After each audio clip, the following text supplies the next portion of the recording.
Hello everyone. स्वागत है आप सभी का मेरे यूट्यूब चैनल पर। हम लोग क्लास स्टार्ट किए हुए हैं स्टडी ऑफ सेल का। ठीक है, जिसमें से हमारा फर्स्ट लेक्चर कंप्लीट हो गया है। आज हम लोग सेकेंड लेक्चर को कंप्लीट करेंगे। ठीक है, और ये क्लास बिहार एसएससी के लिए बहुत ही ज़्यादा इम्पोर्टेंट होगा। ठीक है, तो आइए शुरू करते हैं। सबसे पहला टॉपिक है लवक, प्लास्टिड। लवक किसे कहते हैं? तो लवक केवल पौधे के कोशिका में पाया जाता है। ठीक है, लवक आपका जो पाया जाता है किसमें पाया जाता है? सिर्फ पौधे के कोशिका में पाया जाता है। ठीक है, लवक किसमें पाया जाता है? सिर्फ पौधे के कोशिका में पाया जाता है। ठीक है, लवक किसमें पाया जाता है? पौधे के कोशिका में पाया जाता है। यह कोशिका में पाए जाने वाले सभी कोशिकांगों में बड़ा होता है। ठीक है, लवक जो है आपका कोशिका में पाए जाने वाले सभी कोशिकांगों में बड़ा होता है। ठीक है, लवक क्या होगा? लवक कोशिका में पाए जाने वाले सभी कोशिकांगों में बड़ा होता है। लवक में खास वर्णक पाए जाते हैं। ठीक है, लवक में क्या होता है? खास वर्णक पाए जाते हैं। वर्णकों के आधार पर लवक तीन प्रकार के होते हैं। ठीक है, वर्णकों के आधार पर लवक कितने प्रकार के होते हैं? तीन प्रकार के। कौन कौन सा? हरित लवक, क्लोरोप्लास्ट, वर्णी लवक, क्रोमोप्लास्ट और अवर्णी लवक, ल्यूकोप्लास्ट। ठीक है, वर्णक के आधार पर लवक कितने प्रकार के होते हैं? तीन प्रकार के। ठीक है, वर्णक के आधार पे वर्णक के आधार पर लवक कितने प्रकार के होते हैं? तीन प्रकार के। कौन कौन सा? हरित लवक यानी क्लोरोप्लास्ट। ठीक है, क्लोरोप्लास्ट। दूसरा हो गया वर्णी लवक यानी क्रोमोप्लास्ट। क्रोमोप्लास्ट। ठीक है, क्रोमोप्लास्ट क्या हो जाएगा? क्रोमोप्लास्ट। और तीसरा हो जाएगा अवर्णी लवक यानी ल्यूकोप्लास्ट।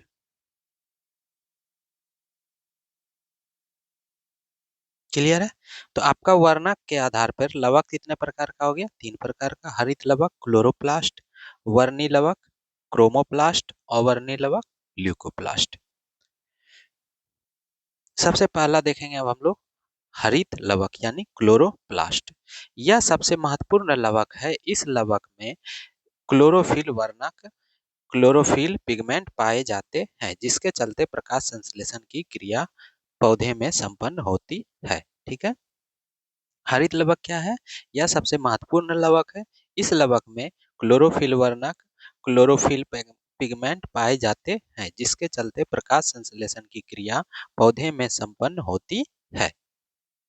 हरित लवक मुख्यतः हरी पत्तियों के मेसोफिल कोशिका में पाया जाता है। ठीक है, हरित लवक मुख्यतः हरी पत्तियों के मेसोफिल कोशिका में पाया जाता है। सभी कोशिकाओं के हरित लवक प्रकाश सूक्ष्मदर्शी से देखने पर समान नहीं दिखाई पड़ते हैं। ठीक है, सभी कोशिकाओं के हरित लवक प्रकाश सूक्ष्मदर्शी से देखने पर समान दिखाई नहीं पड़ते हैं। एक कोशिका में 1 से लेकर 80 तक हरित लवक हो सकते हैं। ठीक है, एक कोशिका में 1 से लेकर 80 तक हरित लवक हो सकते हैं, जिसका व्यास 4 से 10 माइक्रोमीटर तथा मोटाई 3 से 4 माइक्रोमीटर होता है। ठीक है, एक कोशिका में कितना से कितना हरित लवक हो सकता है? 1 से 80 तक का हरित लवक हो सकता है, जिसका व्यास कितना होगा? 4 से 10 माइक्रोमीटर और मोटाई कितना हो जाएगा? 3 से 4 माइक्रोमीटर होता है। हरित लवक प्रकाश संश्लेषण क्रिया के केंद्र हैं और यह सिर्फ प्रकाश संश्लेषी पौधे में ही पाया जाता है। ठीक है, हरित लवक क्या है आपका? प्रकाश संश्लेषण क्रिया के केंद्र हैं और यह क्या होगा? सिर्फ संश्लेषी प्रकाश संश्लेषी पौधे में ही पाया जाता है। हरित लवक का जब प्रकाश सूक्ष्मदर्शी द्वारा अध्ययन हुआ तो इसकी संरचना कुछ इस प्रकार निर्धारित हुई।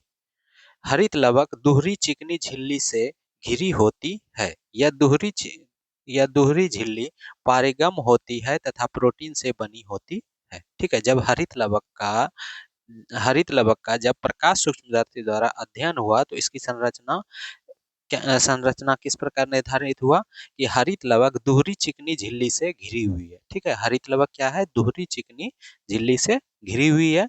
यह दोहरी झिल्ली पारिगम्य होती है तथा प्रोटीन से बनी होती है। दोहरी झिल्ली से घिरा हुआ तरल युक्त गुहा को स्ट्रोमा कहते हैं। ठीक है, दोहरी झिल्ली से घिरा हुआ तरल युक्त गुहा को क्या कहते हैं? स्ट्रोमा कहते हैं। स्ट्रोमा में महीन झिल्लीदार संरचनाओं को स्ट्रोमा लैमिला कहते हैं। ठीक है, स्ट्रोमा में महीन झिल्लीदार संरचनाओं को स्ट्रोमा लैमिले कहते हैं। स्ट्रॉन्ग लैमली के बीच बीच चपटी एवं वृत्ताकार थैली एक समूह में व्यवस्थित रहते हैं जिसे थाइलोक्वाइड कहते हैं। ठीक है, स्ट्रोमा लैमली में के बीच में चपटी एवं वृत्ताकार थैली एक समूह में व्यवस्थित रहते हैं जिसे क्या कहते हैं? थाइलोक्वाइड कहते हैं। थाइलोक्वाइड प्रोटीन तथा लिपिड का बना होता है। थाइलोक्वाइड किसका बना होता है? प्रोटीन तथा लिपिड का बना होता है। थाइलोक्वाइड किसका बना होता है? प्रोटीन तथा लिपिड का बना होता है। थाइलोक्वाइड के समूह को ग्रेनम कहा जाता है। थाइलोक्वाइड के समूह को क्या कहा जाता है? ग्रेनम कहा जाता है। थाइलोक्वाइड के समूह को क्या कहा जाता है? ग्रेनम कहा जाता है। थाइलोक्वाइड नामक थैली में ही क्लोरोफिल पाया जाता है। ठीक है, थाइलोक्वाइड नामक थैली में ही क्लोरोफिल पाया जाता है। क्लोरोफिल अणुओं के समूह को क्वांटा सम भी कहा जाता है। क्लोरोफिल अणुओं के समूह को क्या कहा जाता है? क्वांटा सम भी कहा जाता है। ठीक है, तो स्ट्रोमा में महीन झिल्लीदार संरचनाओं को स्ट्रोमा लैमली कहते हैं।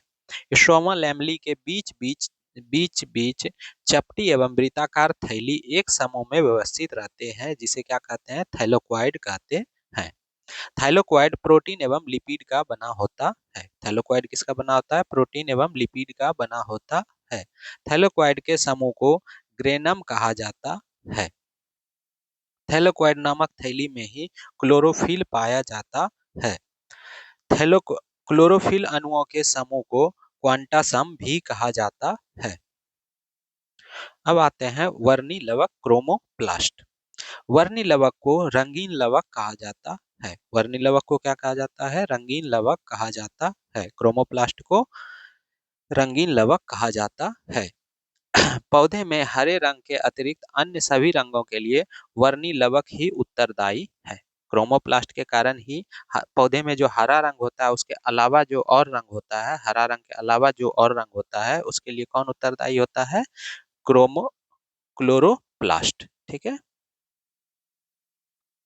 विभिन्न प्रकार के वर्णक वर्णी लवक, जैसे गाजर का नारंगी रंग जो होता है वो किसके कारण होता है? कैरोटीन के कारण। ठीक है, गाजर का जो नारंगी रंग होता है किसके कारण होता है? कैरोटीन के कारण होता है। हल्दी का पीला रंग किसके कारण होता है? जैंथोफिल के कारण। ठीक है, हल्दी का पीला रंग किसके कारण होता है? जैंथोफिल के कारण। पपीते का पीला रंग किसके कारण होता है? कैरिका जैंथीन के कारण। पपीते का पीला रंग किसके कारण होता है? Carica xanthine. टमाटर का लाल रंग लाइकोपीन। टमाटर का लाल रंग लाइकोपीन। सेब का लाल रंग एंथोसाइनिन। ठीक है, तो गाजर का नारंगी रंग कैरोटीन, गाजर का नारंगी रंग कैरोटीन के कारण। हल्दी का पीला रंग जैंथोफिल के कारण, हल्दी का पीला रंग जैंथोफिल के कारण। पपीते का पीला रंग कैरिका जैंथीन के कारण। टमाटर का लाल रंग लाइकोपीन के कारण। सेब का लाल रंग एंथोसाइनिन। ठीक है, सभी रंगों के लिए उत्तरदायी वर्णी सभी रंगों के लिए उत्तरदायी वर्णी लवक वसा में घुलनशील होते हैं। ठीक है, सभी रंगों के लिए उत्तरदायी वर्णी लवक वसा में घुलनशील होते हैं तथा मुख्य रूप से फूलों तथा फलों में ही पाए जाते हैं। ठीक है,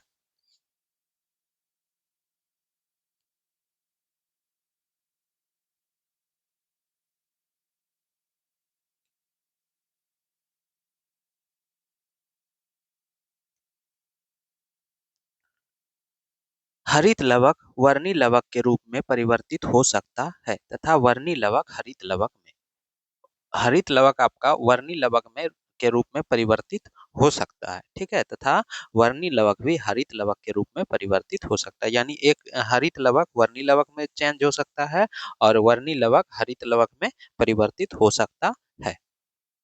तीन प्रकार के लवक आपस में तीनों प्रकार के लवक आपस में परिवर्तित हो सकते हैं, मतलब तीनों एक दूसरे के साथ क्या हो सकता है, परिवर्तित हो सकते हैं।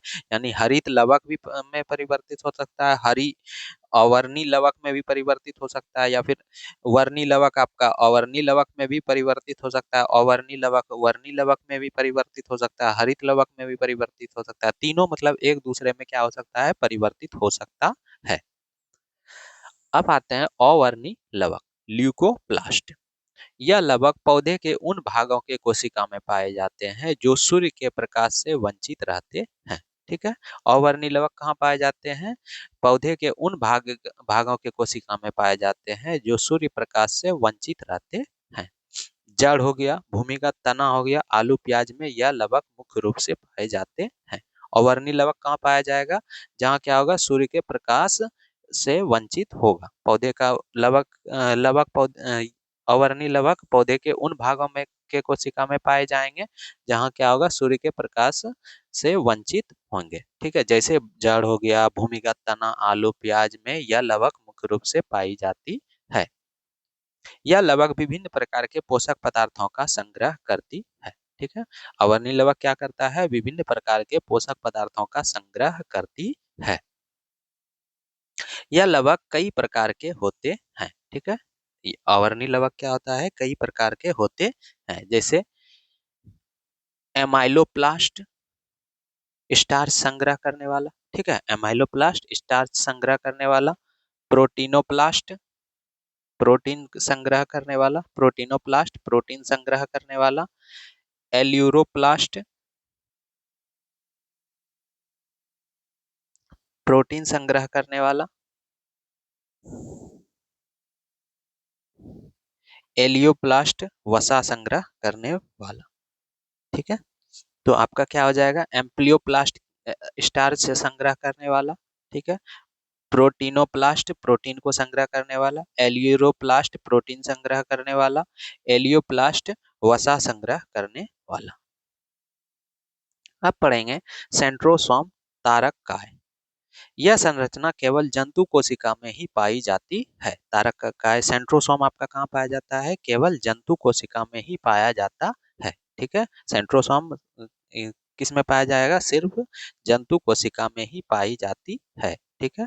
तारक काय किस में पाया जाएगा, यह संरचना केवल जंतु कोशिका में ही पाई जाती है। इलेक्ट्रॉन सूक्ष्मदर्शी से देखने पर यह बेलन जैसा दिखता है, ठीक है। तारकाय कैसा दिखता है, इलेक्ट्रॉन सूक्ष्मदर्शी से देखने के बाद यह बेलन के जैसे दिखता है और इसके चारों ओर वृत्तीय क्रम में व्यवस्थित धागे जैसी संरचना होती है। इस संरचना को एस्ट्रल रेज कहते हैं, ठीक है। तारकाय कहाँ पाया जाएगा, केवल जंतु कोशिका में पाया जाएगा और इलेक्ट्रॉन सूक्ष्मदर्शी से देखने पर कैसा दिखता है, बेलन जैसा दिखता है और इसके चारों ओर वृत्तीय क्रम में व्यवस्थित धागे जैसी संरचना होती है। इस संरचना को एस्ट्रल रेज कहते हैं। प्रत्येक सेंट्रोसोम के अंदर एक या दो कण जैसी संरचना पाई जाती है जिसे सेंट्रोइल कहते हैं, ठीक है। प्रत्येक इसके अंदर प्रत्येक सेंट्रोसोम के अंदर एक या दो कण जैसी संरचना पाई जाती है जिसे क्या कहते हैं, सेंट्रोइल कहते हैं, ठीक है। प्रत्येक सेंट्रोसोम के अंदर क्या होता है, दो कण पाए जाते हैं, दो कण जैसी संरचना पाई जाती है जिसे क्या कहते हैं, सेंट्रोइल कहते हैं। सेंट्रोसोम का नामकरण टी बोवेरी के द्वारा किया गया, ठीक है। सेंट्रोसोम का नामकरण टी बोवेरी के द्वारा किया गया। सेंट्रोसोम जंतु कोशिका को कोशिका विभाजन में मदद करता है। सेंट्रोसोम जंतु कोशिका को कोशिका विभाजन में मदद करता है, ठीक है। सेंट्रोसोम का नामकरण किसके द्वारा, टी बिभेरी के द्वारा किया गया। सेंट्रोसोम जंतु कोशिका को कोशिका विभाजन में मदद करता है, ठीक है। और सेंट्रोसोम कहाँ पाया जाएगा, सिर्फ जंतु कोशिका में पाया जाता है और इसको इलेक्ट्रॉन सूक्ष्मदर्शी से देखने के बाद वेलन जैसी दिखता है और इसके चारों तरफ क्या होता है, चारों ओर वृत्तीय क्रम में व्यवस्थित धागे जैसी संरचना होती है और इसी संरचना को क्या कहते हैं, एस्ट्रल रेज कहते हैं। अब आते हैं रसधानियां, वोक्यूल्स, ठीक है, वेकल्स। रसधानियां कोशिका की निर्जीव रचनाएं हैं, ठीक है। रसधानी कोशिका की कैसी रचनाएं है? निर्जीव रचनाएं है, ठीक है। रसधानी कैसा संरचना है? निर्जीव रचनाएं है। रसधानी मुख्य रूप से पौधे की कोशिका में पाई जाती है, ठीक है। जैसे तार सेंट्रोसोम था आपका, क्या था? सिर्फ जंतु कोशिका में पाया जाता था। उसी तरह से रसधानी जो है आपका मुख्य रूप से पौधे की कोशिका में पाई जाती है। जंतु कोशिका में काफी छोटे आकार की राजधानी रसधानी पाई जाती है या नहीं पाई जाती है, ठीक है। जंतु कोशिका में काफी छोटे आकार की राजधानी पाई जाती है या फिर नहीं भी पाई जाती है, ठीक है। तो राजधानी कोशिका कैसा होगा? मृत कोशिका होगा, ठीक है। राजधानी कोशिका कैसा होगा? निर्जीव रचनाएं होगी। राजधानी मुख्य रूप से किस में पाया जाता है? पौधे में पाया जाता है, पौधे की कोशिका में पाया जाता है। जंतु कोशिका में काफी छोटे आकार की राजधानी पाई भी जाती है, नहीं भी पाई जाती है। राजधानी थैली राजधानी थैली समान आकृति है जो चारों ओर से झिल्ली द्वारा घिरी रहती है। इस झिल्ली को टोनोप्लास्ट कहते हैं, ठीक है। राजधानी थैली समान आकृति की है जो चारों ओर झिल्ली द्वारा घिरी रहती है। इस झिल्ली को टोनोप्लास्ट कहते हैं, ठीक है। राजधानी थैली समान आकृति है जो चारों ओर से झिल्ली द्वारा घिरी रहती है और इस झिल्ली को क्या कहते हैं? टोनोप्लास्ट कहते हैं। टोनोप्लास्ट एक अर्धपारगम्य झिल्ली है, ठीक है। टोनोप्लास्ट क्या है? एक अर्धपारगम्य झिल्ली है, ठीक है। टोनोप्लास्ट क्या है? एक अर्धपारगम्य झिल्ली है। पौधे की राजधानियों में कोशिका रस भरा रहता है। पौधे की राजधानियों में कोशिका रस भरा रहता है, ठीक है। पौधे की राजधानियों में क्या होता है? कोशिका रस भरा होता है। कोशिका रस पौधे की कोशिका में जीव द्रव्य का निर्माण करता है, ठीक है। कोशिका रस पौधों के कोशिका में जीव द्रव्य का निर्माण करता है। पौधे की रसधानियों में कोशिका रस भरा होता है और कोशिका रस क्या करता है? पौधे की कोशिका में जीव द्रव्य का निर्माण करता है। रसधानी जंतु कोशिका में जल संतुलन बनाए रखने का कार्य करती है, ठीक है।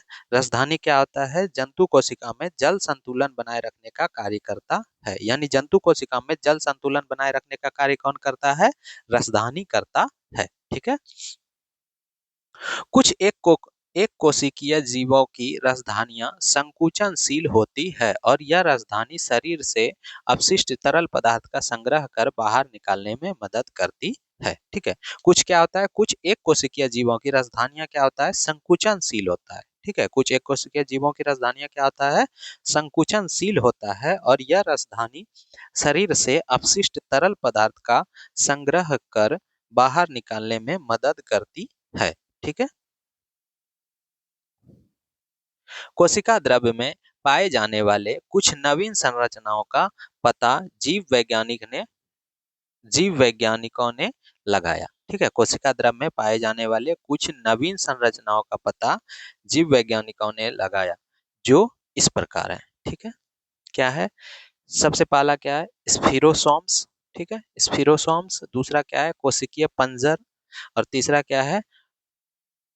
परोक्सीसोम, ठीक है, प्रोक्सीसोम, ठीक है। तो कोशिका द्रव में पाए जाने वाले कुछ नवीन संरचनाओं का पता जीव वैज्ञानिकों ने लगाया जो इस प्रकार है। कौन कौन सा? स्फीरोसोम्स। दूसरा क्या है? कोशिकीय पंजर। तीसरा क्या है? परोक्सीसोम, ठीक है। और चौथा क्या हो जाएगा? चौथा मिस्टेक हो गया है, चार होगा, ठीक है।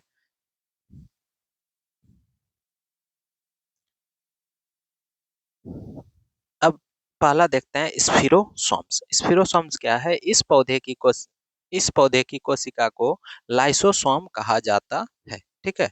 स्फीरोसोम्स इस पौधे की कोशिका को क्या कहा जाता है? लाइसोसोम कहा जाता है, ठीक है।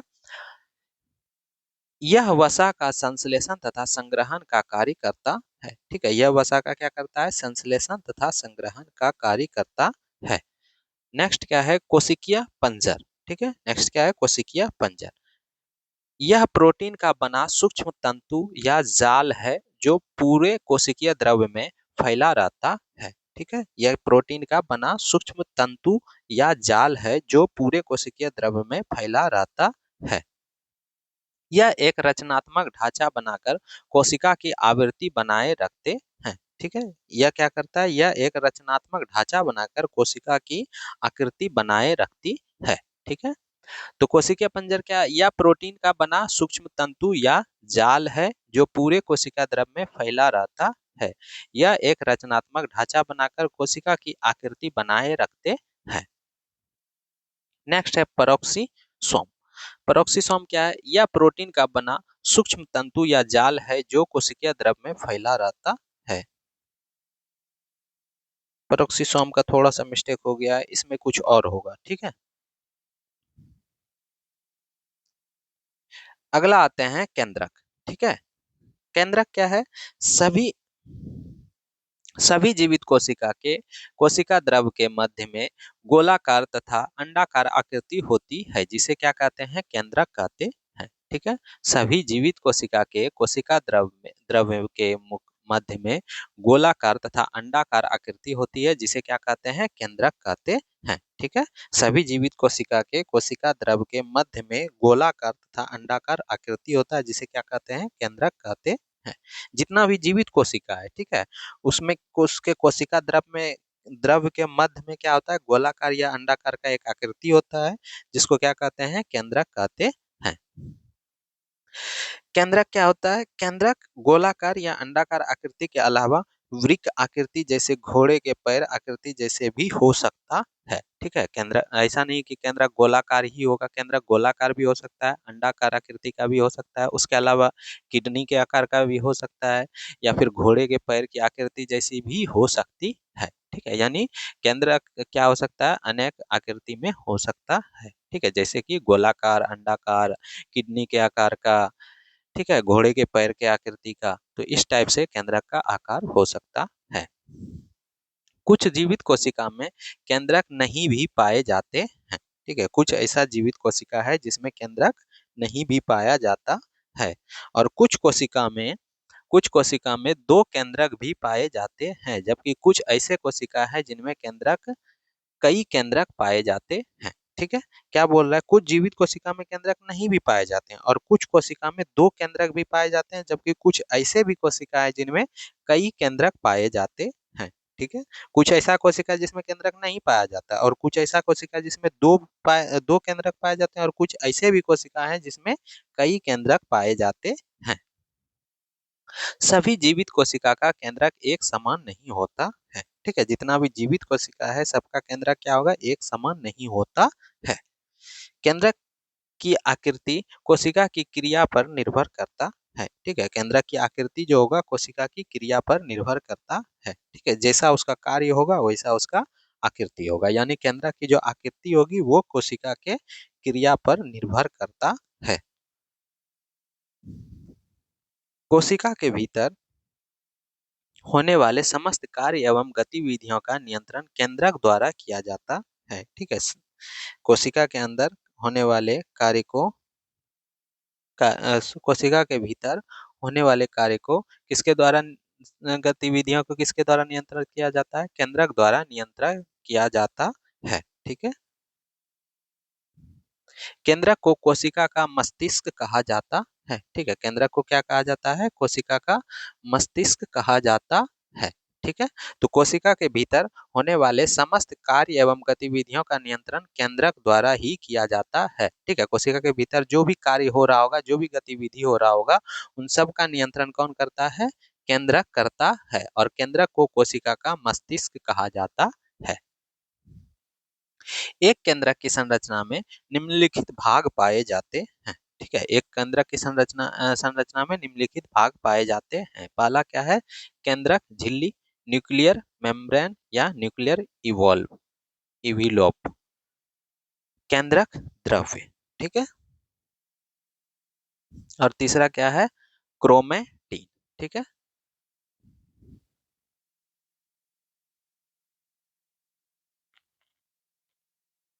और चौथा होगा केंद्रिका, जो कि मिस हो गया है।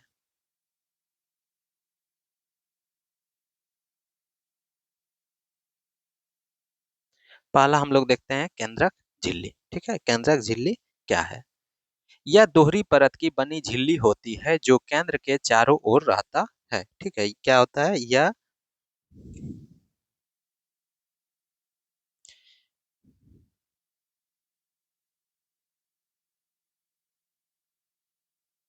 क्या होता है? केंद्रक क्या होता है? यह दोहरी परत की बनी झिल्ली होती है जो केंद्रक के चारों ओर रहता है। ठीक है, यह क्या होता है? केंद्रक झिल्ली क्या होता है?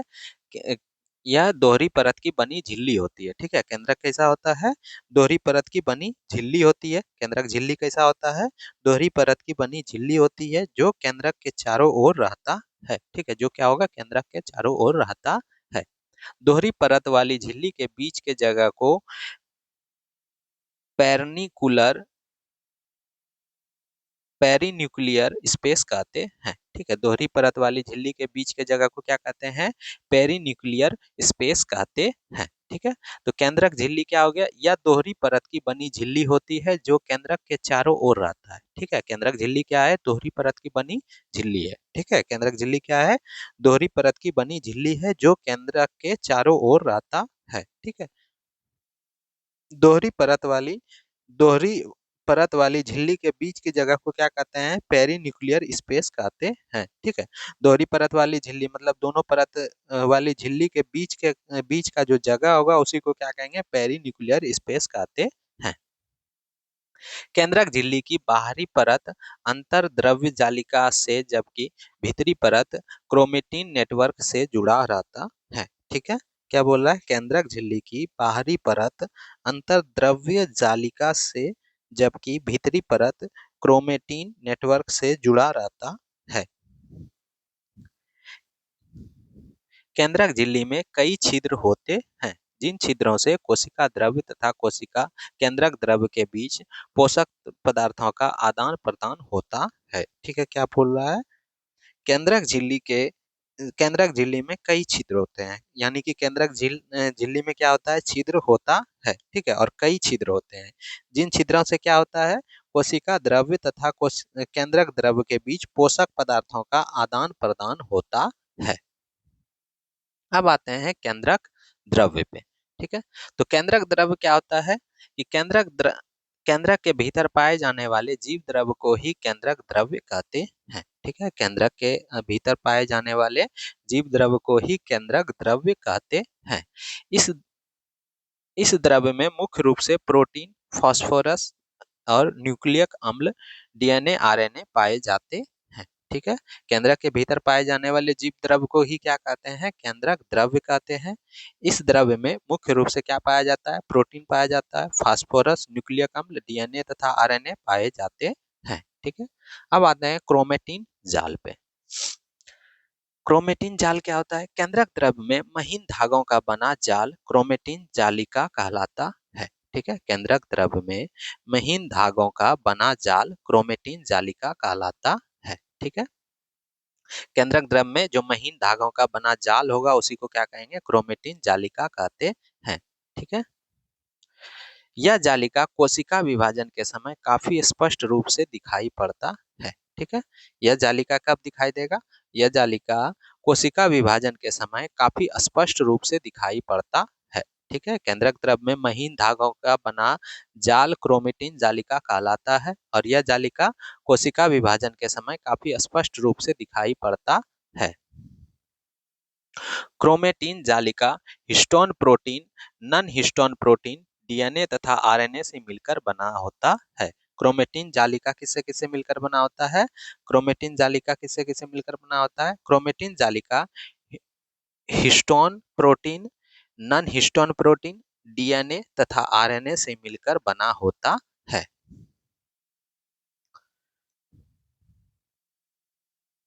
केंद्रक द्रव्य में क्रोमेटिन जालिका दो तरह के होते हैं। ठीक है, केंद्रक द्रव्य में क्रोमेटिन जालिका दो तरह के होते हैं। कौन कौन सा? एक जालिका बिखरा हुआ रहता है जिसे यूक्रोमेटिक मेटिन कहते हैं। ठीक है, केंद्रक द्रव्य में क्रोमेटिन जालिका कितने तरह का होता है? दो तरह का होता है। एक जालिका बिखरा हुआ रहता है जिसे क्या कहते हैं? क्रोमेटिन कहते हैं, और एक जालिका बहुत ही सघन एवं सख्त रहता है जिसे हेट्रोक्रोमेटिन कहते है। ठीक है, एक जालिका बिखरा हुआ रहता है जिसको क्या कहते हैं, यू क्रोमेटिन, और एक जालिका बहुत ही सघन और सख्त रहता है जिसे हेट्रोक्रोमेटिन कहते हैं।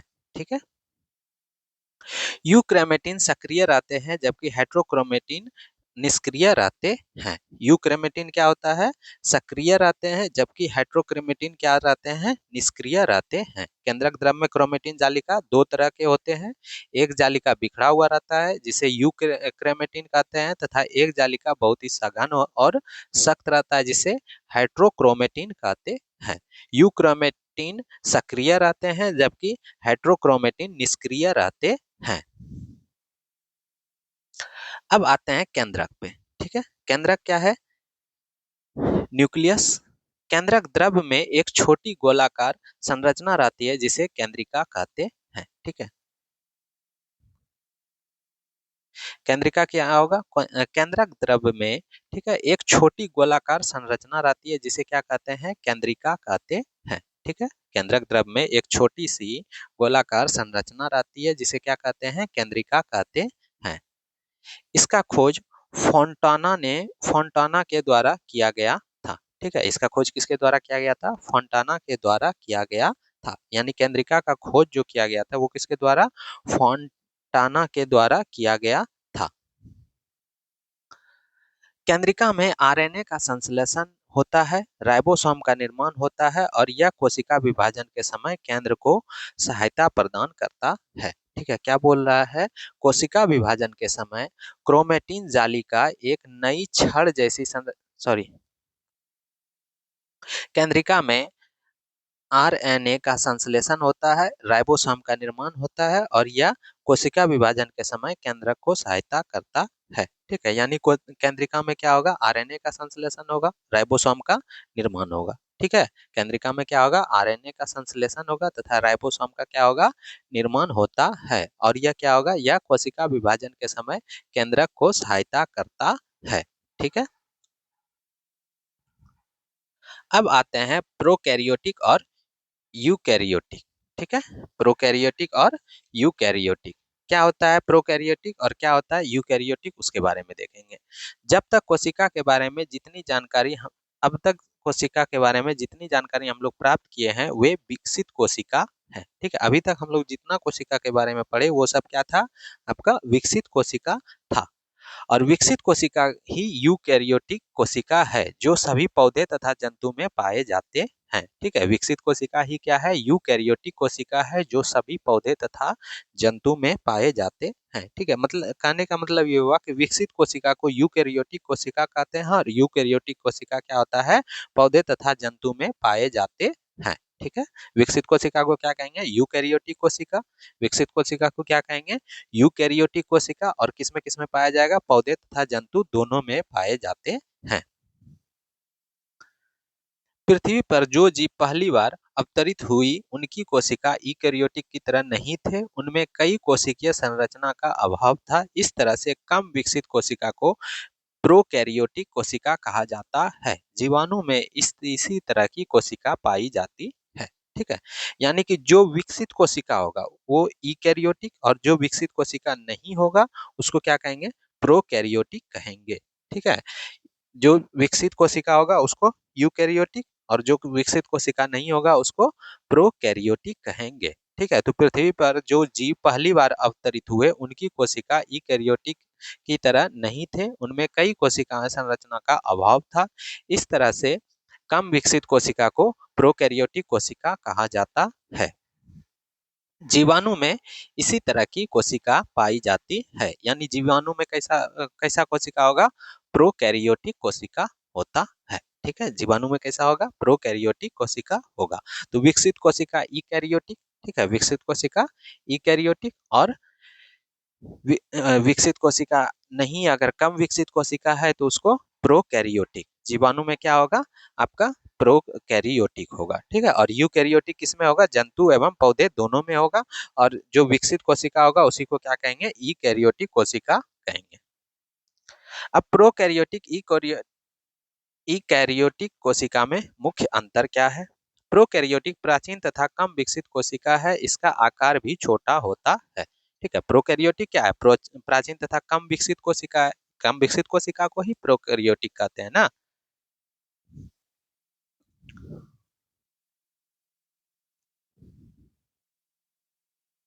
प्रोकैरियोटिक कोशिका है और इसका आकार भी क्या होगा? छोटा होता है। जबकि यूकैरियोटिक विकसित कोशिका है और इसका आकार प्रोकैरियोटिक से बड़ा होता है। ठीक है। कम प्राचीन तथा कम विकसित कोशिका क्या है? प्राकैरियोटिक। ठीक है। और इसका आकार क्या होगा? छोटा होगा। प्रोकैरियोटिक का आकार क्या होगा? छोटा होगा। जबकि यूकैरियोटिक विकसित कोशिका है और इसका आकार क्या होगा? प्रोकैरियोटिक से बड़ा होता है। प्रोकैरियोटिक में वास्तविक केंद्रक नहीं पाए जाते हैं। प्रोकैरियोटिक में क्या होगा? वास्तविक केंद्रक नहीं पाए जाते हैं। जबकि यूकैरियोटिक में वास्तविक वास्तविक केंद्रक केंद्रक युक्त कोशिका है। ठीक है। प्रोकैरियोटिक वास्तविक केंद्रक युक्त कोशिका है। प्रोकैरियोटिक में वास्तविक केंद्रक नहीं पाया जाता है। जबकि यूकैरियोटिक वास्तविक कोशिका युक्त वास्तविक केंद्रक युक्त कोशिका है। प्रोकैरियोटिक में क्लोरोप्लास्ट, गोल्गी कॉय, माइटोकॉन्ड्रिया, अंतर्द्रव्य जालिका का अभाव रहता है। ठीक है। प्रोकैरियोटिक में क्या होता है? प्रोकैरियोटिक में क्लोरोप्लास्ट, गोल्गी कॉय, माइटोकॉन्ड्रिया, अंतर प्रद्रव्य जालिका का अभाव रहता है। जबकि यूकैरियोटिक में सभी संरचनाएं मौजूद रहती है। ठीक है। प्रोकैरियोटिक में किसका किसका अभाव रहता है? क्लोरोप्लास्ट का, गोल्गी कॉय का, माइटोकॉन्ड्रिया का और अंतःप्रद्रव्य जालिका का अभाव रहता है। और यूकैरियोटिक में सभी रचनाओं का मौजूद रहता है। प्रोकैरियोटिक में केवल एक गुणसूत्र रहते हैं तथा इसके डीएनए में हिस्टोन प्रोटीन नहीं रहते हैं। ठीक है। प्रोकैरियोटिक में केवल एक गुणसूत्र होते हैं तथा इसके डीएनए में हिस्टोन प्रोटीन नहीं रहते हैं।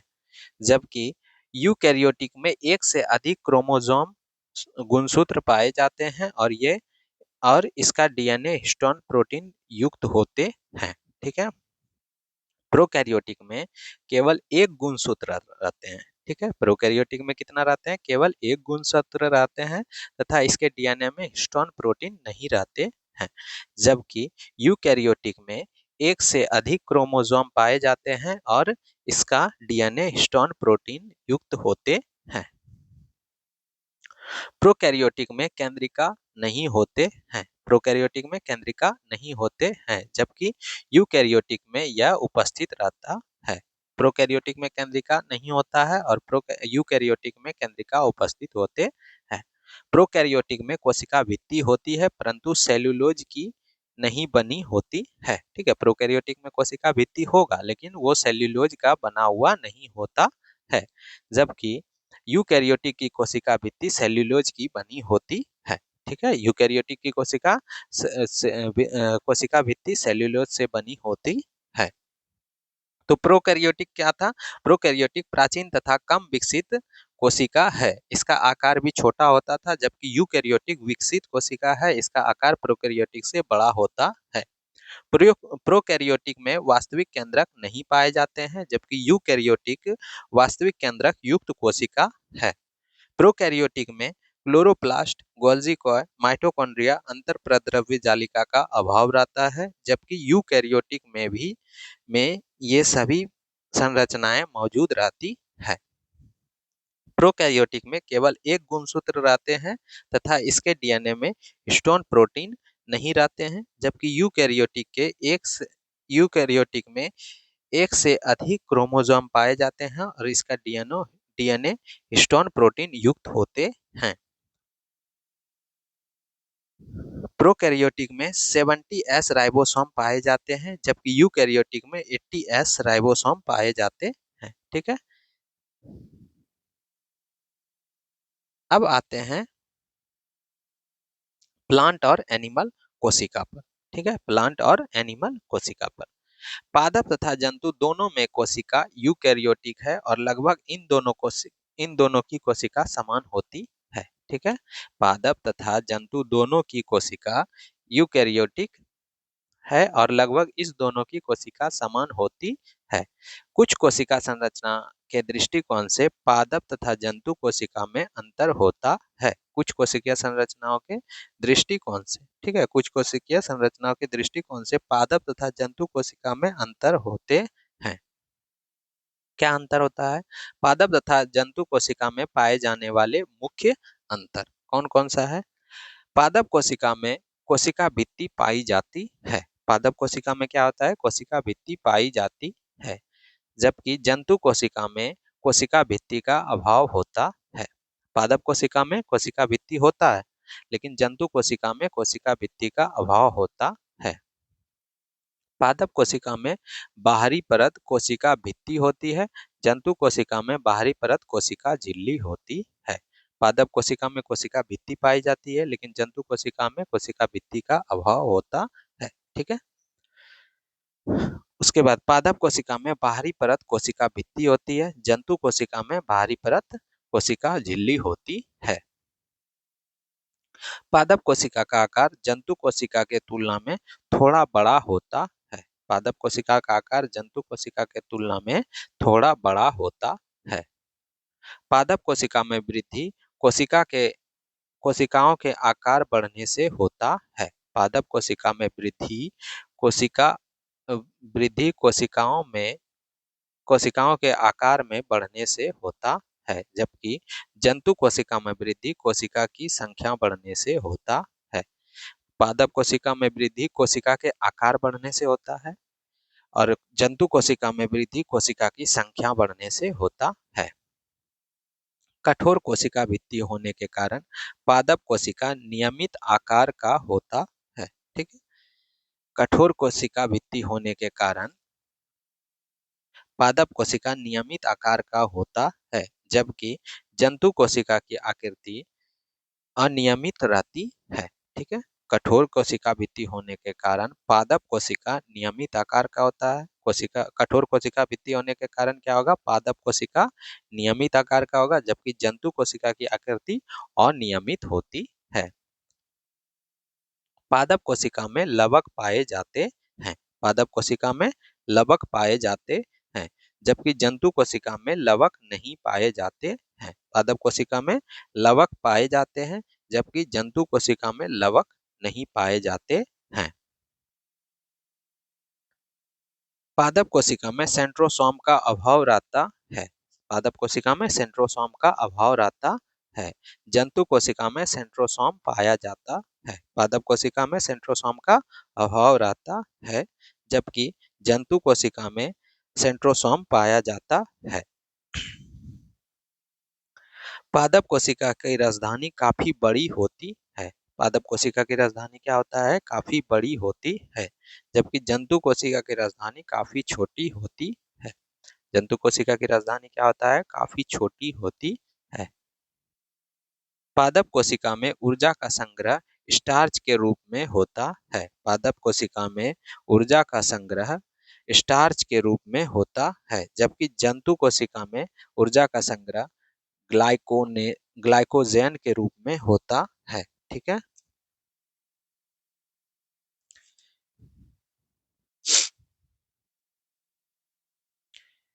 पादप कोशिका में पादप कोशिका में ऊर्जा का संग्रह स्टार्च के रूप में होता है, जबकि जंतु कोशिका में ऊर्जा का संग्रह ग्लाइकोजेन के रूप में होता है। पादप कोशिका में सीलिया जैसे प्रचलन अंगक का निर्माण नहीं होता है। पादप कोशिका में सीलिया जैसे प्रचलन अंगक का निर्माण नहीं होता है। सीलिया केवल जंतु कोशिका में ही पाया जाता है। पादप कोशिका में सीलिया जैसे प्रचलन अंगक का निर्माण नहीं होता है और सीलिया केवल जंतु कोशिका में ही पाया जाता है। अब आते हैं विसरण और परासरण पे, ठीक है। विसरण और परासरण क्या होता है? पोषक पदार्थों का सजीवों के प्रत्येक कोशिका में पहुंचना तथा कोशिका में अनुपयोगी या हानिकारक पदार्थ का बाहर निकलना अत्यंत आवश्यक है। इस कार्य हेतु सजीवों में परिवहन तंत्र बने होते हैं, ठीक है। क्या बोल रहा है? पोषक पदार्थ का सजीवों के प्रत्येक कोशिका में पहुंचना तथा कोशिका में अनुप्रयोगों या हानिकारक पदार्थों का बाहर निकलना अत्यंत आवश्यक है। इस कार्य हेतु सजीवों में परिवहन तंत्र बने होते हैं।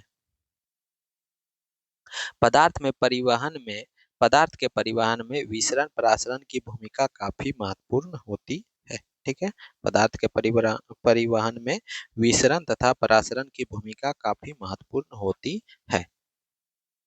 परासरण तथा विसरण के द्वारा बिना ऊर्जा खर्च किए परिवहन का कार्य संपन्न होता है। ठीक है, विसरण तथा परासरण के द्वारा बिना ऊर्जा खर्च किए, ठीक है, परासरण तथा विसरण में बिना ऊर्जा खर्च किए परिवहन का कार्य संपन्न होता है। अब आते हैं विसरण पे। विसरण क्या होता है?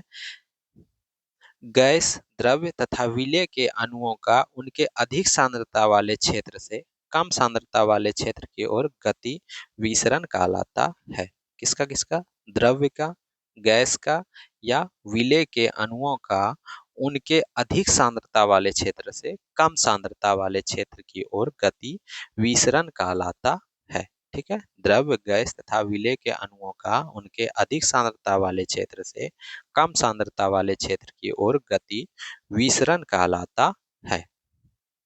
विसरण की यह क्रिया तब तक होती रहती है जब तक पदार्थ के अणु प्राप्त स्थान में समान रूप से नहीं फैल जाए। ठीक है, विसरण की यह क्रिया तब तक होती रहती है जब तक पदार्थ के अणु प्राप्त स्थान से समान रूप से नहीं फैल जाए।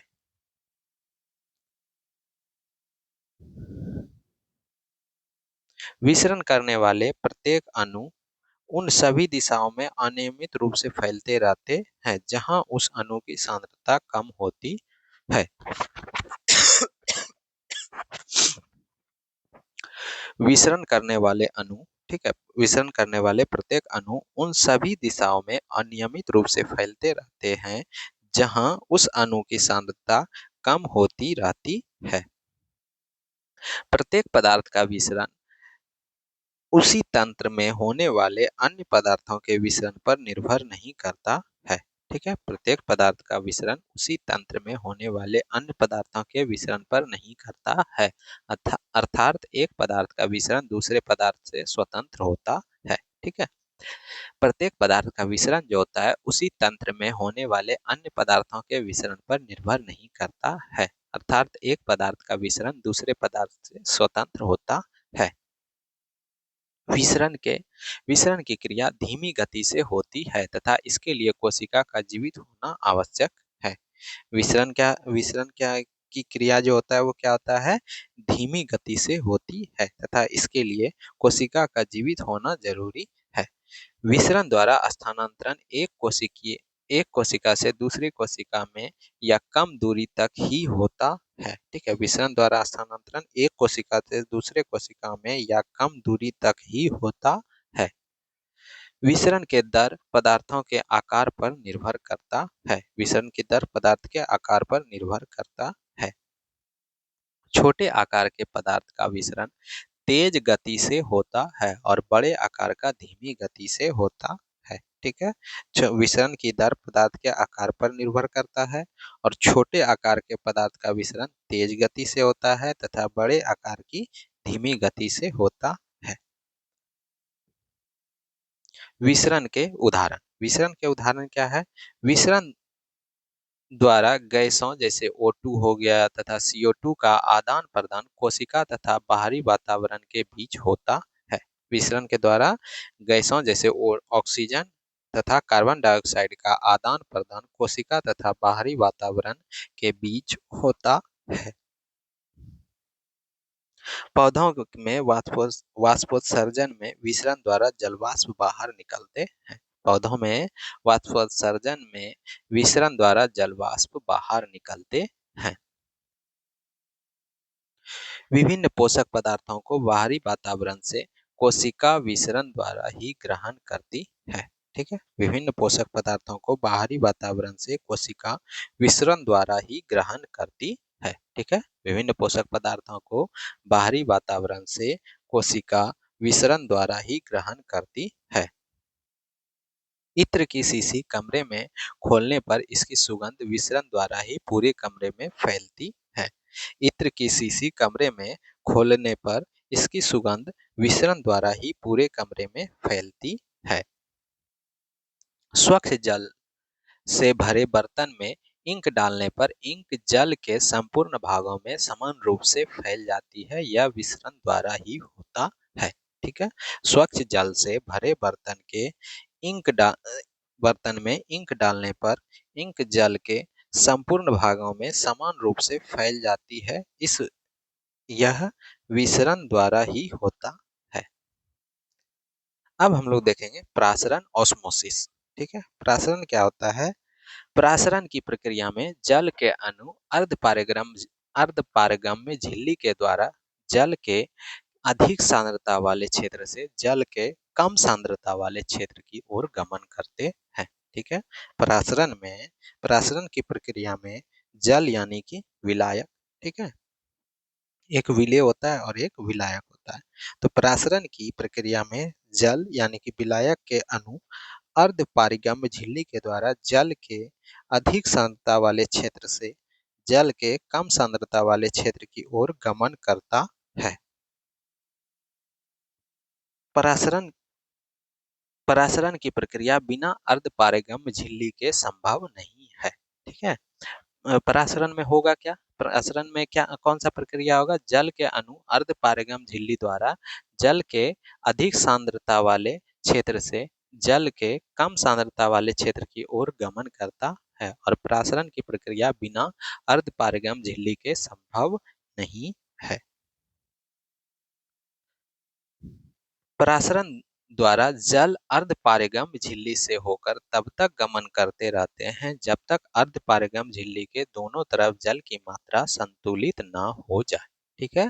परासरण द्वारा जल अर्धपारगम्य झिल्ली से होकर तब तक गमन करते रहते हैं जब तक अर्धपारगम्य झिल्ली के दोनों तरफ जल की मात्रा संतुलित न हो जाए।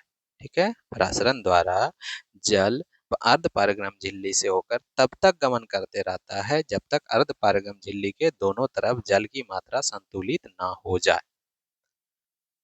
अब देखेंगे परासरण दाब। परासरण दाब क्या होता है? परासरणी दाब विलयन उत्पन्न वह दाब है जो अर्धपारगम्य झिल्ली से होने वाले जल या विलायक के गमन को रोक देता है। ठीक है। परासरणी दाब ऑस्मोटिक प्रेशर विलयन परासरणी दाब विलयन उत्पन्न वह दाब है। ठीक है। परासरणी दाब विलयन उत्पन्न वह दाब है जो अर्धपारगम्य झिल्ली से होने वाले जल या विलायक के गमन को रोक देता है। परासरण दाब विलयन में उपस्थित विलेय के अणुओं के का सीधा समानुपाती होता है। परासरण दाब विलयन में उपस्थित विलेय के अणुओं के सीधा समानुपाती होता है। परासरण के उदाहरण। परासरण द्वारा पौधे अपने मूल रूम से भूमि से जल अवशोषित करते हैं। परासरण द्वारा पौधे अपने मूल रोम से भूमि से जल अवशोषित करते हैं। परासरण द्वारा क्या करते हैं? पौधे अपने मूल रोम से भूमि से जल को अवशोषित करते हैं। पौधे के कोशिका में जल का संचलन परासरण द्वारा होता है। ठीक है। पौधे के कोशिका में जल का संचलन परासरण द्वारा ही होता है। परासरण द्वारा पौधे के विभिन्न अंग स्फीत रहते हैं। ठीक है। परासरण द्वारा पौधे के विभिन्न अंग क्या रहते हैं? स्फीत रहते हैं, जिससे वह अंग अपना कार्य अच्छी तरह से नहीं कर सकते हैं। ठीक है। परासरण द्वारा पौधे के विभिन्न अंग स्फीत रहते हैं जिससे वह अंग अपना कार्य अच्छी तरह से कर सकते हैं। ठीक है। पौधे के पत्तियों से पौधे के विभिन्न भागों में खाद्य पदार्थ का वितरण परासरण के द्वारा ही होता है। पौधे के पत्तियों में से पौधे की विभिन्न भागों में खाद्य पदार्थों का वितरण परासरण के द्वारा ही होता है। पत्तियों में पाए जाने वाले रंध्र के खुलने तथा बंद होने से परासरण की मुख्य भूमिका होती है। पत्तियों में पाए जाने वाले रंध्र के खुलने तथा बंद होने से परासरण की भूमिका मुख्य भूमिका होती है। पत्तियों में पाए जाने वाले रंध्र के खुलने तथा बंद होने में परासरण की मुख्य भूमिका होती है। परासरण की कोशिका परासरण का कोशिका के साथ संबंध। ठीक है, किस क्या देखेंगे, परासरण का कोशिका के साथ संबंध क्या है। प्रत्येक कोशिका में कोशिका द्रव्य होता है। प्रत्येक कोशिका में क्या होता है, कोशिका द्रव्य होता है, ये तो जानते हैं, जिसकी अपनी एक निश्चित परासरणी दाब होता है। ठीक है, प्रत्येक कोशिका में कोशिका द्रव्य होता है जिसका क्या होता है, अपनी एक निश्चित परासरणी दाब होता है। प्रत्येक कोशिका में कोशिका द्रव्य होता है जिसका क्या होगा, अपना एक निश्चित परासरणी दाब होता है।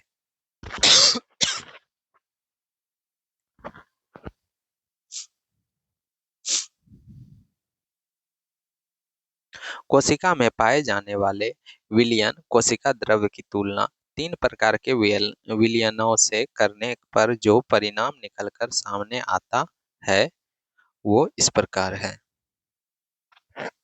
ठीक है, कोशिका में पाए जाने वाले विलयन यानी कोशिका द्रव्य की तुलना तीन प्रकार के विलयनों से करने पर जो परिणाम निकलकर आता है वो इस प्रकार है।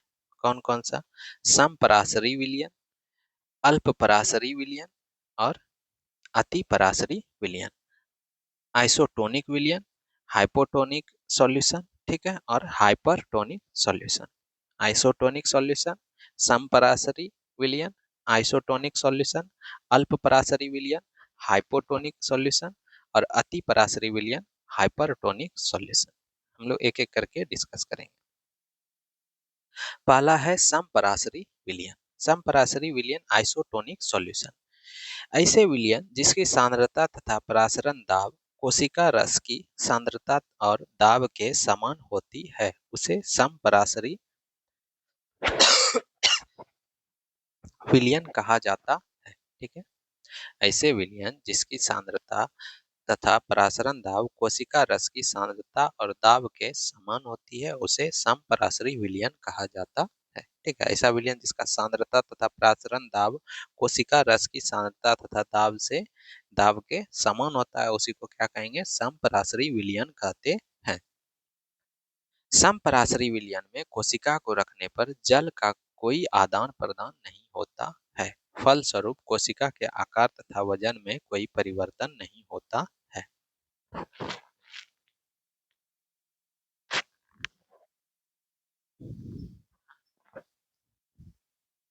समपराशरी विलयन में कोशिका को रखने पर जल का कोई आदान प्रदान नहीं होता है। फलस्वरूप कोशिका के आकार तथा वजन में कोई परिवर्तन नहीं होता है।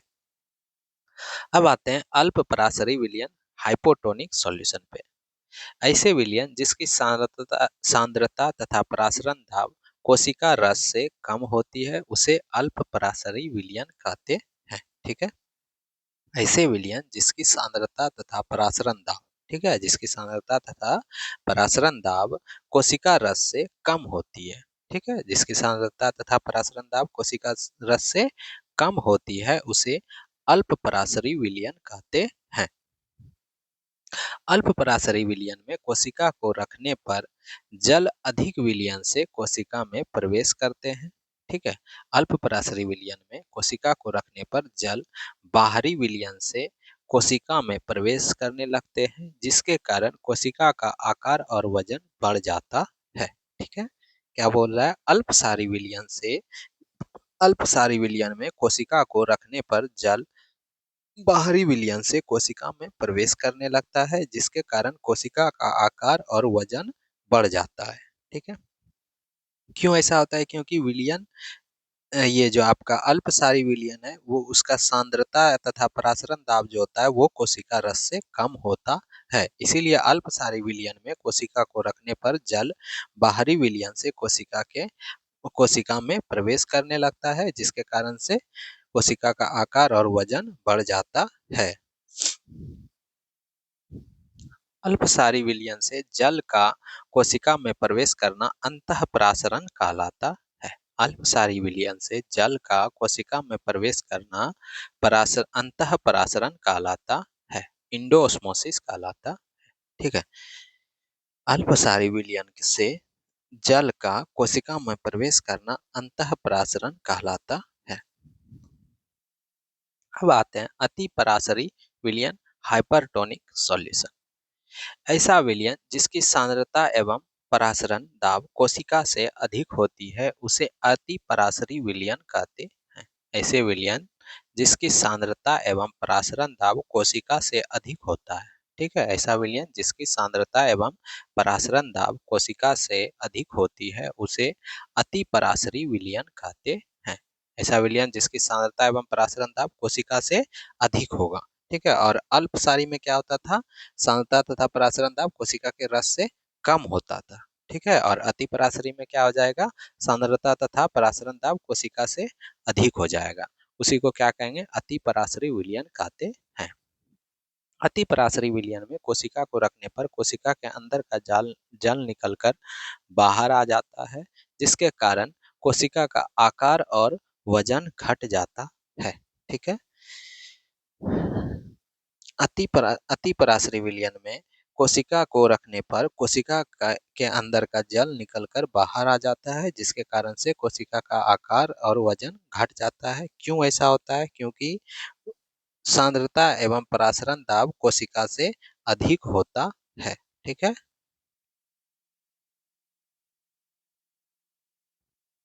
अति पराशरी विलयन में कोशिका को रखने से कोशिका का जल बाहर निकलना बाह्य परासरण कहलाता है, ठीक है। अति पराशरी विलयन में कोशिका को रखने से कोशिका का जल बाहर निकलना बाह्य परासरण कहलाता है, एक्सोऑस्मोसिस। और अल्प पराशरी विलयन में जल का कोशिका में प्रवेश करना क्या कहलाता था, अंतःपरासरण कहलाता था, ठीक है। और अति पराशरी विलयन में कोशिका को रखने पर कोशिका का जल बाहर निकलना क्या कहलाता है, बाह्य परासरण कहलाता है। बाह्य परासरण के कारण कोशिका का जीव द्रव्य सिकुड़ने लगता है और कुछ समय बाद जीव द्रव्य संकुचित होकर कोशिका के एक कोने में कोशिका झिल्ली द्वारा घिरी हुई नजर आती है। इस प्रक्रिया को जीव द्रव्य संकुचन कहते हैं, ठीक है। बाह्य परासरण के कारण कोशिका का जीव द्रव्य सिकुड़ने लगता है और कुछ समय बाद जीव द्रव्य संकुचित होकर कोशिका के एक कोने में कोशिका झिल्ली द्वारा घिरी हुई नजर आती है। इस प्रक्रिया को क्या कहते हैं, जीव द्रव्य संकुचन कहते हैं, ठीक है। मतलब बाह्य परासरण के कारण कोशिका द्रव्य क्या होता है, सिकुड़ने लगता है। बाह्य परासरण में क्या होता है, कोशिका का जीव द्रव्य क्या होता है, सिकुड़ने लगता है। तो कुछ समय बाद क्या होगा, जीव द्रव्य क्या होगा, संकुचित होकर कोशिका के एक कोने में कोशिका झिल्ली द्वारा घिरी हुई नजर आती है और इसी प्रक्रिया को क्या कहते हैं, जीव द्रव्य जीव द्रव्य कुंचन कहते हैं। अब आते हैं अंतः शोषण, किसको कहते हैं, इम्बिबिशन। अंतः शोषण एक विशेष प्रकार का विसरण है जिसमें गोंद, स्टार्च, जिलेटिन, लकड़ी, सूखी बीज जल अवशोषित कर फूल जाते हैं, ठीक है। अंतः शोषण क्या है, एक विशेष प्रकार की का विसरण है जिसमें क्या होगा, गोंद, स्टार्च, जिलेटिन, लकड़ी, सूखी बीज जल अवशोषित कर फूल जाते हैं। सक्रिय परिवहन, एक्टिव ट्रांसपोर्ट, ये क्या होता है, जब पदार्थ के स्थानांतरण में ऊर्जा खर्च होती है तो इस परिवहन को सक्रिय परिवहन कहते हैं, ठीक है। जब पदार्थ के स्थानांतरण में ऊर्जा खर्च होता है तो इस परिवहन को सक्रिय परिवहन कहते हैं। निष्क्रिय परिवहन, जब पदार्थ निष्क्रिय परिवहन, ये क्या होता है, जब पदार्थ का परिवहन बिना ऊर्जा खर्च किए होता है तो इसे निष्क्रिय परिवहन कहते हैं, ठीक है। जब पदार्थ का परिवहन बिना ऊर्जा खर्च किए होता है तो इसे क्या कहते हैं, निष्क्रिय परिवहन कहते हैं। और सक्रिय परिवहन क्या था, जब पदार्थ में परिवहन ऊर्जा खर्च करने के बाद जो होता था उसी को क्या कहते थे, सक्रिय परिवहन। नेक्स्ट है एंडोसाइटोसिस, ठीक है, एंडोसाइटोसिस। एक कोशिकीय जीव कि कोशिका झिल्ली का लचीलापन कोशिका को इस योग्य बना देता है कि वह बाहरी वातावरण से भोजन को ग्रहण कर सके। कोशिका झिल्ली द्वारा उत्पन्न इसी कार्य को इंडोसाइटोसिस कहते हैं। ठीक है, एक कोशिकीय जीव यानी एक कोशिकीय जीव अमीबा की कोशिका झिल्ली का लचीलापन कोशिका को इस योग्य बना देता है कि वह बाहरी वातावरण से भोजन को ग्रहण कर सके। कोशिका झिल्ली द्वारा संपन्न इसी कार्य को इंडोसाइटिस कहते हैं।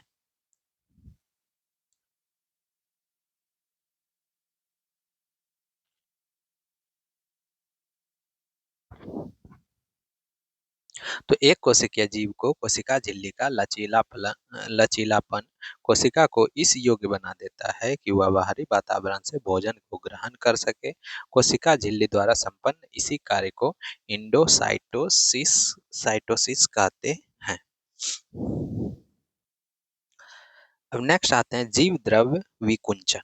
जीव द्रव्य विकुंचन क्या होता है? जीव द्रव्य विकुंचन जीव द्रव्य कुंचित कोशिका को अगर अल्प पराशरी विलयन में रख दें तो अंतःपराशरण के कारण जीव द्रव्य पुनः अपनी पहले वाले स्थिति को प्राप्त कर लेता है। इसी प्रक्रिया को जीव द्रव्य विकुंचन कहते हैं। ठीक है, जीव द्रव्य विकुंचित कोशिका को अगर अल्प पराशरी विलयन में रख दें तो अतः अंतःपराशरण के कारण जीव द्रव्य पुनः अपने पहले वाली स्थिति को प्राप्त कर लेता है। इसी प्रक्रिया को जीव द्रव्य विकुंचन कहते हैं। नेक्स्ट आते हैं कोशिका विभाजन, सेल डिवीजन। ये क्या होता है?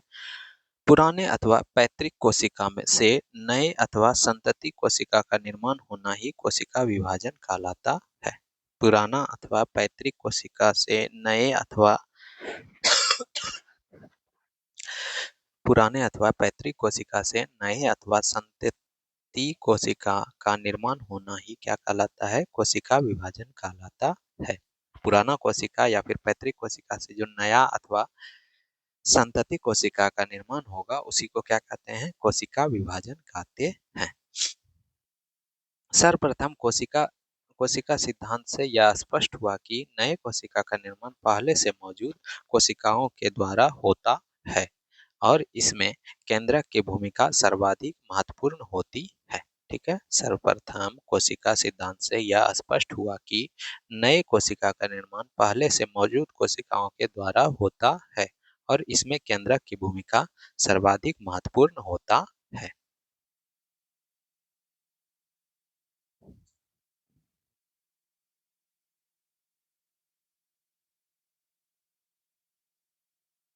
जीवन की निरंतरता कोशिका विभाजन पर ही निर्भर करता है, क्योंकि कोशिका विभाजन के द्वारा ही नए कोशिका बनता है, पुनः कोशिका का समूह बनता है और अंततः जीव का निर्माण होता है। ठीक है, जीवन की निरंतरता कोशिका विभाजन पर ही निर्भर करता है, क्योंकि कोशिका विभाजन के द्वारा ही नए कोशिका बनता है, पुनः कोशिका का समूह बनता है, अंततः जीवन का निर्माण होता है। कोशिका विभाजन 3 प्रकार के होते हैं। ठीक है, कोशिका विभाजन कितने प्रकार के होते हैं? 3 प्रकार के होते हैं। कौन कौन सा? असूत्री विभाजन, समसूत्री विभाजन, अर्धसूत्री विभाजन। कोशिका विभाजन कितने प्रकार के होते हैं? 3 प्रकार के होते हैं। कौन कौन सा? असूत्री विभाजन, समसूत्री विभाजन और अर्धसूत्री विभाजन। असूत्री विभाजन क्या होता है? इस विभाजन में सबसे पहले केंद्रक लंबा होता है और फिर बीच में टूटकर 2 भागों में बट जाता है। ठीक है, असूत्री विभाजन में क्या होगा कि सबसे पहले केंद्रक क्या होता है? लंबा होता है और फिर बीच में टूटकर 2 भागों में बट जाता है। इस तरह एक केंद्रक से 2 केंद्रक बन जाते हैं। ठीक है, असूत्री विभाजन में क्या होगा? सबसे पहले केंद्रक क्या होगा? लंबा होता है और फिर बीच में टूटकर 2 भागों में बट जाता है। तो इस तरह से एक केंद्रक से 2 केंद्रक बन जाते हैं। इसके बाद कोशिका द्रव्य का दो भागों में विभाजन होता है और प्रत्येक भाग एक एक केंद्रक को घेर कर दो कोशिकाएं बना लेती है। ठीक है, क्या बोल रहा है, इसके बाद कोशिका द्रव्य का दो भागों में विभाजन होता है और प्रत्येक भाग एक एक केंद्रक को घेर कर दो कोशिकाएं बना लेती है। असूत्रीय कोशिका विभाजन में क्रोमोसोम का निर्माण नहीं होता है और न ही केंद्रक झिल्ली का लोप होता है। असूत्रीय कोशिका विभाजन में क्रोमोसोम का निर्माण नहीं होता है और न ही केंद्रक झिल्ली का लोप होता है। जीवाणु तथा रोगग्रस्त कोशिका में असूत्रीय विभाजन होता है। जीवाणु तथा रोगग्रस्त कोशिका में क्या होता है, असूत्रीय विभाजन होता है। तो असूत्रीय विभाजन में क्या होता था कि सबसे पहले केंद्रक लंबा होता था, फिर बीच में टूटकर दो भागों में बट जाता था और इस तरह से केंद्रक से दो केंद्रक बन जाता था। इस तरह से एक केंद्रक, इसमें दो केंद्रक बन जाता था। इसके बाद कोशिका द्रव्य का दो भागों में विभाजन होता था और प्रत्येक भाग एक एक केंद्रक को घेर कर दो कोशिकाएं बना लेती है। और असूत्रीय कोशिका विभाजन में क्रोमोसोम का निर्माण नहीं होता है। असूत्रीय विभाजन में क्रोमोसोम का निर्माण नहीं होता है और ना ही केंद्रक झिल्ली का लोप होता है। ठीक है, और ना ही केंद्रक झिल्ली का लोप भी नहीं होता है। और जीवाणु तथा रोगग्रस्त कोशिका में असूत्रीय विभाजन होता है। समसूत्री विभाजन, इस कोशिका विभाजन का खोज इस कोशिका विभाजन की खोज वाल्टर फ्लेमिंग ने किया था। समसूत्री विभाजन का खोज किसने किया था, वाल्टर फ्लेमिंग ने किया था। समसूत्री विभाजन का खोज किसने किया था, वाल्टर फ्लेमिंग ने किया था। यह कोशिका विभाजन जंतु तथा पौधे के कायिक कोशिका में होता है।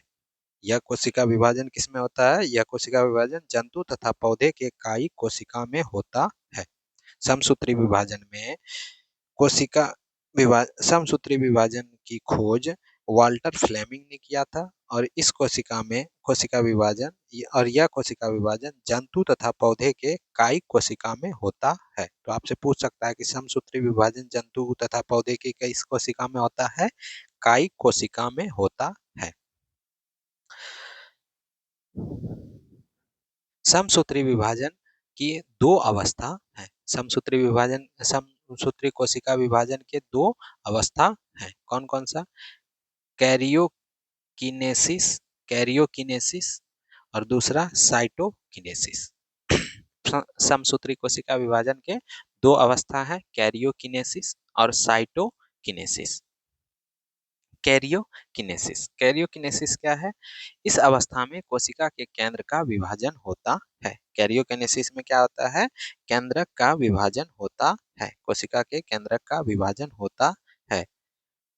कैरियोकिनेसिस अवस्था चार अवस्थाओं से गुजरकर समाप्त होता है। कैरियोकिनेसिस अवस्था कितने अवस्थाओं से गुजरकर समाप्त होता है, चार अवस्थाओं से गुजरकर समाप्त होता है। कैरियोकिनेसिस में क्या होता है, कोशिका के केंद्रक का विभाजन होता है और कैरियोकिनेसिस कितने अवस्थाओं से होकर गुजरता है, चार अवस्थाओं से होकर गुजरता है।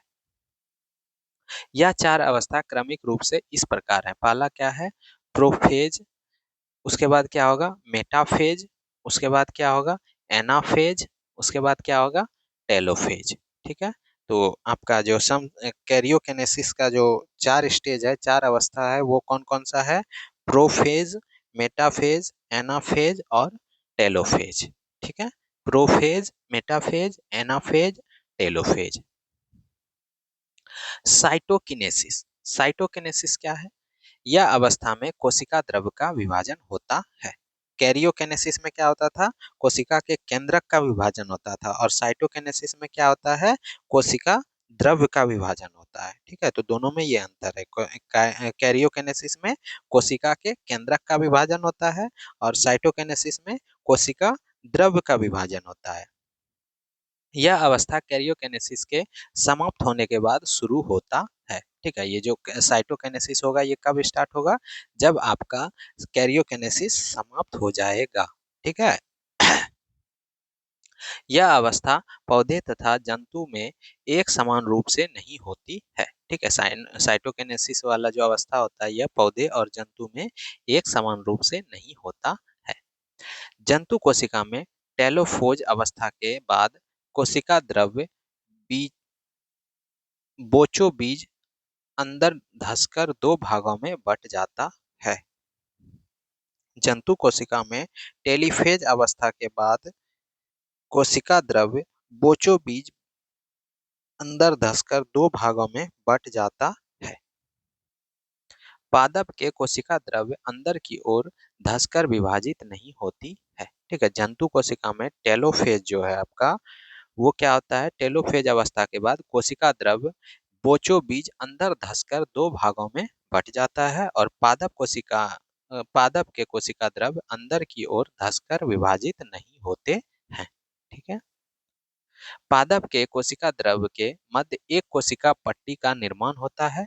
इसके बाद सेल प्लेट के दोनों ओर सेल्यूलोज की दीवार बन जाती है और अंततः कोशिका द्रव्य दो हिस्सों में विभाजित हो जाती है। यानी कहने का मतलब है कि जंतु कोशिका में टेलीफेज अवस्था के बाद कोशिका द्रव्य जो है बोचो बीज अंदर धंसकर दो भागों में टूट जाता है। लेकिन ये पादप कोशिका में कोशिका द्रव्य अंदर की ओर धंसकर विभाजित नहीं होता है और पादप के कोशिका द्रव्य में के मध्य एक कोशिका पट्टी यानी सेल प्लेट का निर्माण होता है। इसके बाद सेल प्लेट के दोनों ओर सेल्यूलोज की दीवार बन जाती है और अंततः कोशिका द्रव्य दो हिस्सों में विभाजित होती है। इस तरह कैरियोकिनेसिस तथा साइटोकिनेसिस अवस्था के बाद एक कोशिका से दो कोशिका बनते हैं और प्रत्येक में क्रोमोसोम की संख्या बराबर होती है। ठीक है। कैरियोकिनेसिस तथा साइटोकिनेसिस की अवस्था के बाद एक एक कोशिका से क्या होता है, दो कोशिका बनता है और प्रत्येक में क्या होता है, क्रोमोसोम की संख्या बराबर होती है। ठीक है। कैरियोकिनेसिस और साइटोकिनेसिस अवस्था के बाद जो दो एक कोशिका से दो कोशिका बनेगा, दोनों में क्या होगा, क्रोमोसोम की संख्या बराबर होती है।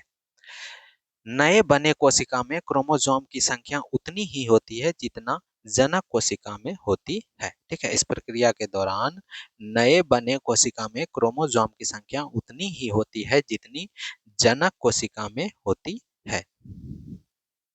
जीवों में पुनरुद्भवन, रीजनरेशन तथा घावों का भराव इसी कोशिका विभाजन से के फलस्वरूप होता है। ठीक है। जीवों में रीजनरेशन तथा घावों का भराव इसी कोशिका के विभाजन के फलस्वरूप होता है। नेक्स्ट आते हैं अर्धसूत्री विभाजन।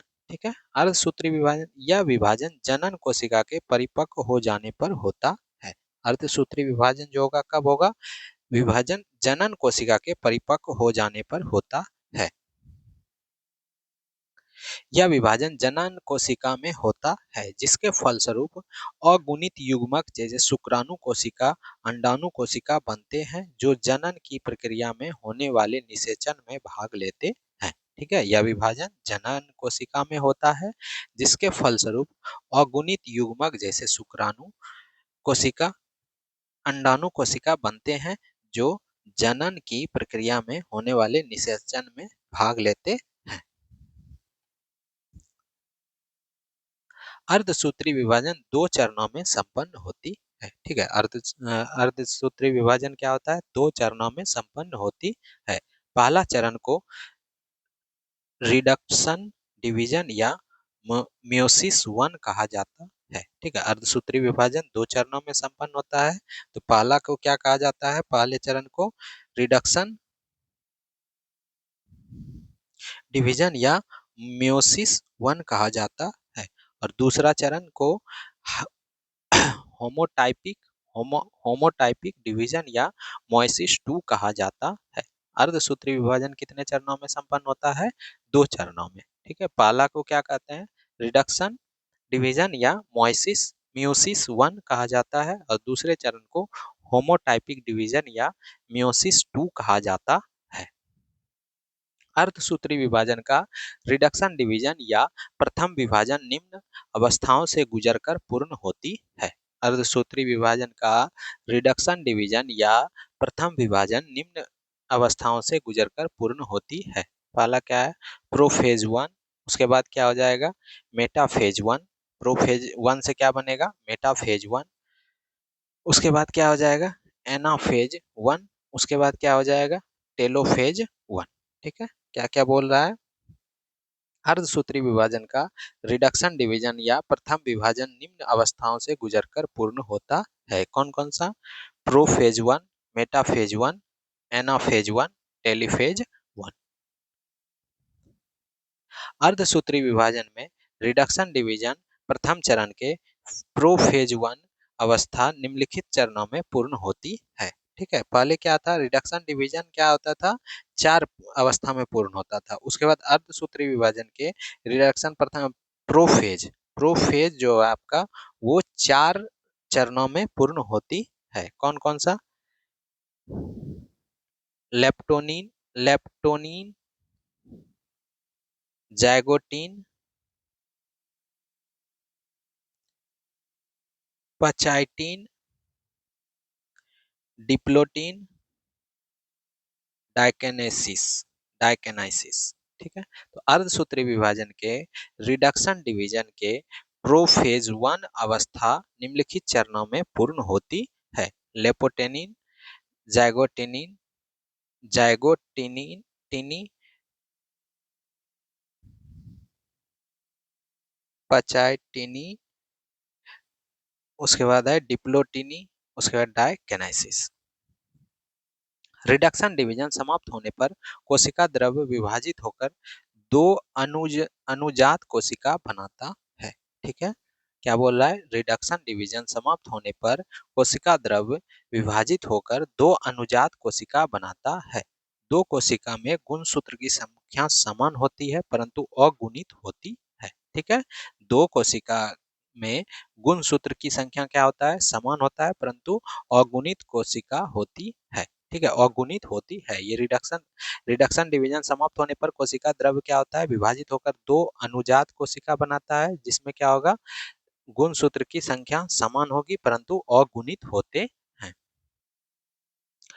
मोएसिस 2 अवस्था मिटोसिस डिवीजन के तरह ही संपन्न होता है। म्यूसिस 2 अवस्था जो है आपका माइटोसिस डिवीजन के तरह ही संपन्न होती है। इस द्वितीय चरण में निम्नलिखित अवस्थाएं होती है, प्रोफेज 2, मेटाफेज 2, एनाफेज 2 और टेलोफेज 2। ठीक है, तो म्यूसिस अवस्था मिटोसिस डिवीजन के तरह ही संपन्न होती है। इस चरण में निम्नलिखित अवस्थाएं होती है, प्रोफेज 2, मेटाफेज 2, एनाफेज 2 और टेलोफेज 2। म्योसिस 2 संपन्न होने पर भी दो नए कोशिका बनती है जिनमें गुणसूत्र की संख्या समान परंतु अगुणित होती है। ठीक है, म्योसिस 2 संपन्न होने पर भी दो नए कोशिका बनती है जिनके गुणसूत्रों की संख्या समान परंतु अगुणित होती है। म्योसिस डिवीजन में के दोनों चरण समाप्त होने पर एक कोशिका से 4 कोशिकाओं का निर्माण होता है। ठीक है, म्योसिस डिवीजन के दोनों चरण समाप्त होने पर एक कोशिका से 4 कोशिकाओं का निर्माण होता है। म्योसिस डिवीजन से बने अगुणित कोशिका निषेचन के दौरान आपस में मिलकर जायगोट या द्विगुणित कोशिका में बदल जाता है। म्योसिस डिवीजन से बने अगुणित कोशिका निषेचन के दौरान आपस में मिलकर जायगोट या द्विगुणित कोशिका में बदल जाता है। इस तरह गुणसूत्रों का आपस में मिलने से उसमें नवीनता आती है जो सजीवों में विभिन्नताएं उत्पन्न करती है। यही विभिन्नताएं पृथ्वी पर विकासवाद का कच्चा पदार्थ है। ठीक है, इस तरह गुणसूत्रों का आपस में मिलने से उसमें नवीनता आती है जो सजीवों में विभिन्नताएं उत्पन्न करते हैं। यही विभिन्नताएं पृथ्वी पर विकासवाद का कच्चा पदार्थ है।